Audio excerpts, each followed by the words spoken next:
Ayan, nakabili tayo ulit ng grocery, bigas. At bumili ako ng harina ulit kasi nagtsatsaga na akong mag-bake ngayon. Puro perfecto na yung yung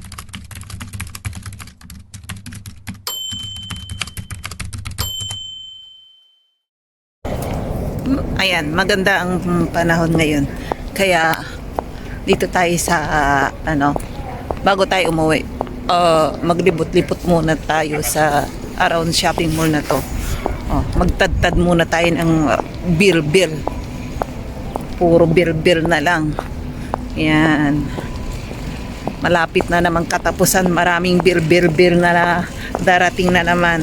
Ewan ko ba, hindi matapos na bill na yan. Bill sa gobyerno na naman. Tax, health insurance, social insurance, napakarami. Buwan-buwan na lang, maraming problema. Unlimited na problema. Ay nako. Daming ngayon, naglalakad. Dati yan, di ayaw maglakad. Lang yung nagtratram or bus sila kasi madulas yung daanan. Kapag may snow, gustong-gusto nila. Gusto nila? Ano ba yun?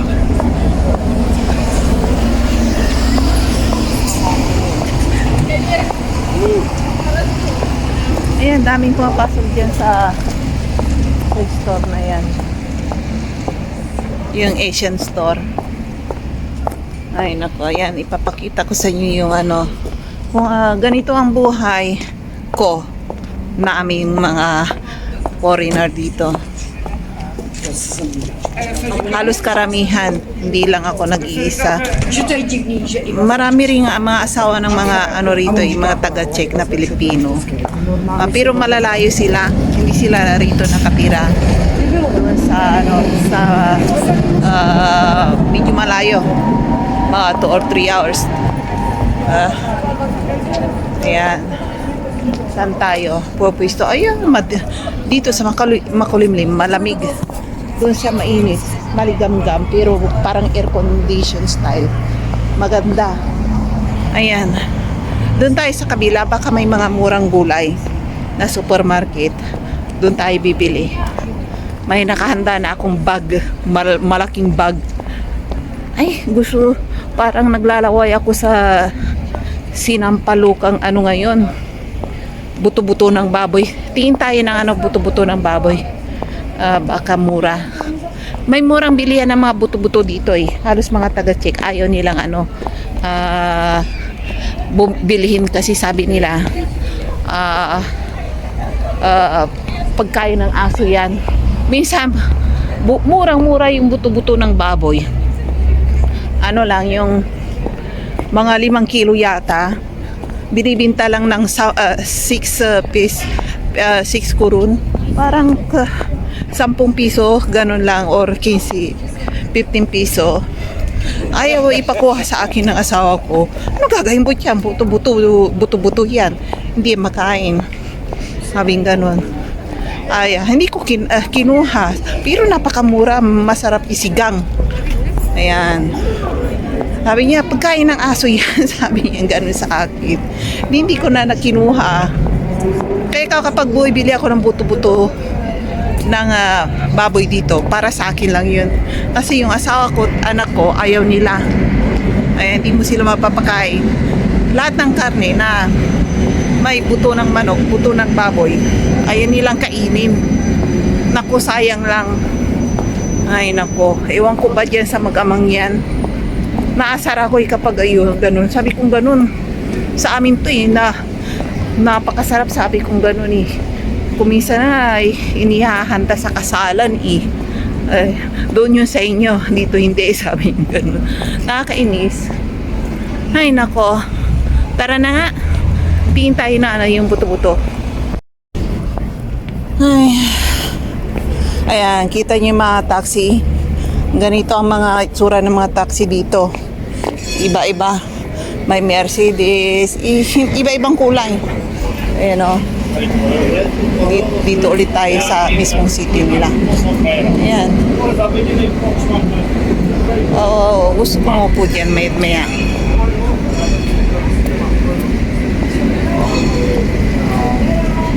Ayan, ganito dito. Araw-araw, ang daming tao ngayon. Tingnan natin. Mura ng cucumber. Bumida ako, tag 9 lang. Mag-baby ko ulit ako mamaya. Araw-araw na lang nag-baby ako.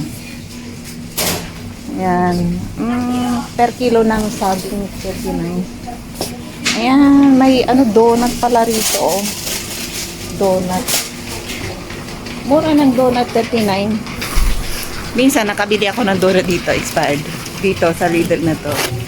At ngayon itingnan ko. Pero kahit na expired, pwedeng kainin.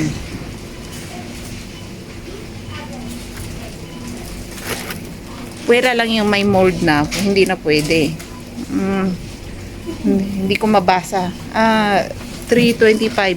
Few days lang. 25. Ano ngayon?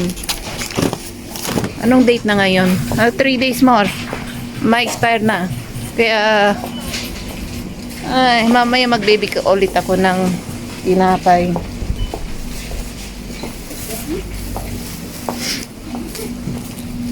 Ayan, sira na yung t-shirt ko. Mami! Medyo murang gulay. Gusto ko ng medyo murang gulay. Tingin tayo dun sa kabila. Tingin tayo. Bili tayo ng rice.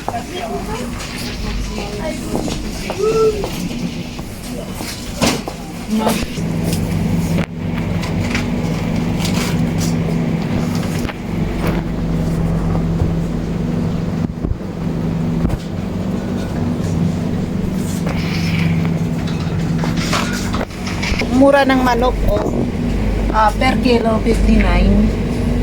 At dahil mura, isang buo makabili kang 97 lang. Mura. Pag-iisipan ko kung bibili ako or hindi. I-slicing ko pa yan eh. Marunong naman ako mag-slice eh. Ayan. Ayan, magkano ang mga cheese. Mahal ang cheese ngayon. 100 grams. Ayan. Tingin tayo dito.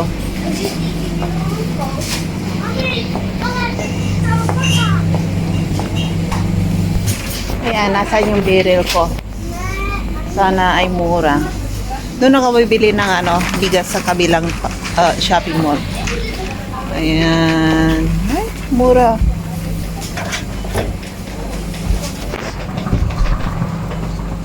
$14. Mahal dito. Doon ako sa kabilang. 14 sa akin. Ayan.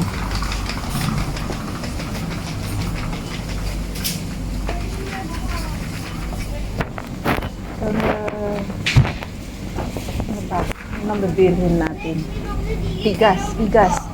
Ay, yung bigas doon sa kabila ako bibili. Tingnan ko. Ayan. Chips. Cheddar, sibuli. Ayan.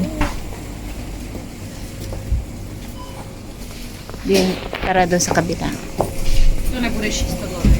Oh no! Yo! Naghahanap ako ng munggo. Wala man lang hindi sila nagbibinta ng munggo rito. Kaya ganyan ang mga lentils lang. Ang mga ay, murang bigas dito. Dito na ako bibili ng bigas. Ayan, 29 lang. Doon sa kabila is 38. Butik nakita ko. Ayan, dito na ako bibili. Ayan.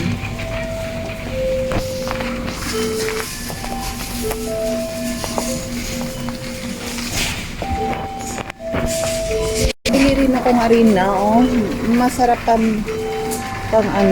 mura. Dito ako bibili. Ay, kailangan ko pala ng basket. Umpisa na naman akong gutom, kaya marami na naman akong pinipick up.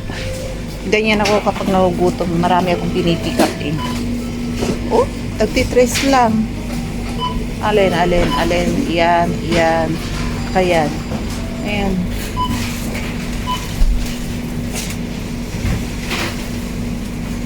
Ay, mga seasoning. Kaya, bili ako ng milk doon sa kabila. Kabigat na yung daladalahan ko. Ayan. Yung napulot ng asawa ko, ganito oh. Napakalaki na. Ito. Swerte namin. Tinapon lang sa basura yung halaman na yun. Sayang. Ay, kalamansi oh. Ay, kalamansi. Tingnan ko. Ayan, nakabili tayo ulit ng grocery. Bigas. At bumili ako ng harina ulit kasi nagtsatsaga na akong mag-bake ngayon. Puro perfecto na yung mga binibig ko. Hindi kagaya dati. Nag-bake ako. Puro palpak. Tinatapon ko lang. Ay nako, kung hindi kulang sa tamis, maasim or what, hindi ko alam. Ngayon okay na, natuto na ako. Ayan na yung tray. Masasagasaan tayo. Ayan. Tara. Ayan.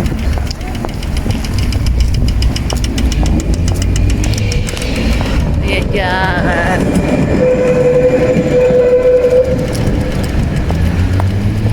Ay, nako.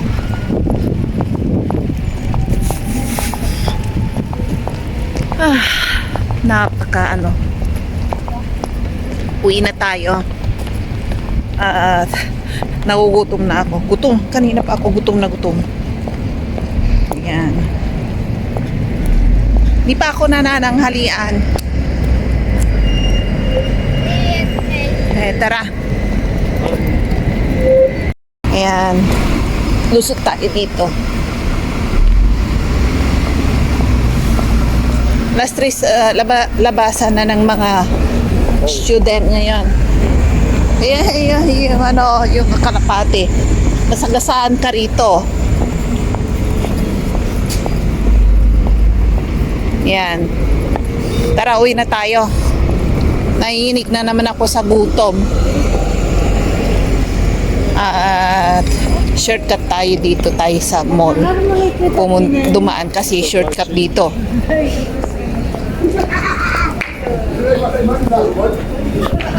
Dito malayo. Wah. May naninigarilyo.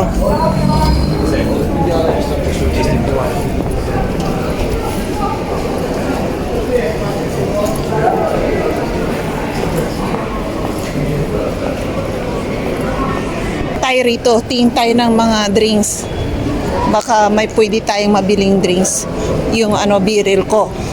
Naglalaway na naman ako doon sa biril na yan. Medyo mahal ang mga gulay ngayon. Ano nangyari? Walang stock. Bili tayo ng drinks. Biril, my favorite. Of course. Yeah. Dito, na-arrange nila. But hindi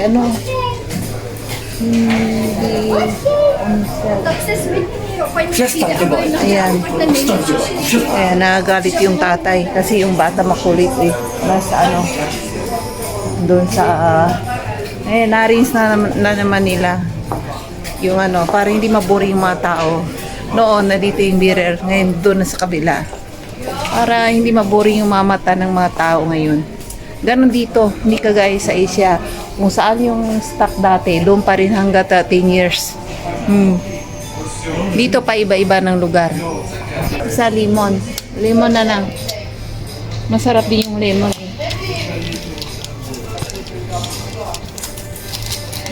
Bibili ako ng isa. Ang daming nakapila. Nakakatamad pumila kapag ganitong daming tao. Ayan o. Tinitingnan ako.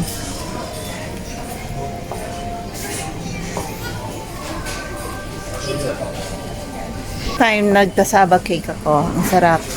Kaso nga lang, baka next week, hindi pwedeng kumain ako araw-araw na matatamis. Ma-high blood na ako or madadiabetes. Malaman ng cocoa powder dito. Nako. Tara sa bahay na lang. Doon tayo magchismisan ulit. Kung anong barita rito sa check. Ba naman ang pila nito. Grabe oh. Grabe ang pila oh. Ayan.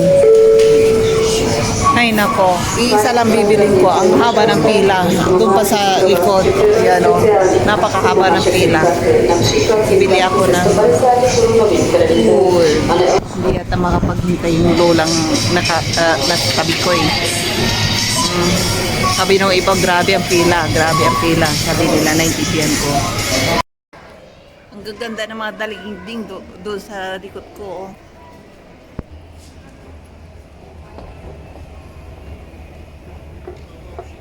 Tara, uwi na tayo sa bahay. Nakabili ako ng birel. Yung disco tayo. Ayan, nakikita nyo yung araw. Nakasilaw ang araw. Tutok na tutok. Ayan. For the first time, mag-aalas 5, may araw pa. Ayan o. Hindi kagaya dati. Alas 5 ang dilim-dilim, napakadilim. Ngayon okay na. Ayan. Magsa-summer na eh. Itong araw na to kapag summer, hanggang sa madaling araw. Hanggang alas 10 may araw pa rito sa Europa. Pero ngayon, ayan, nag-umpisa na eh na umaraw. Magsa-summer na kasi. Ay nako, ayan na yung train.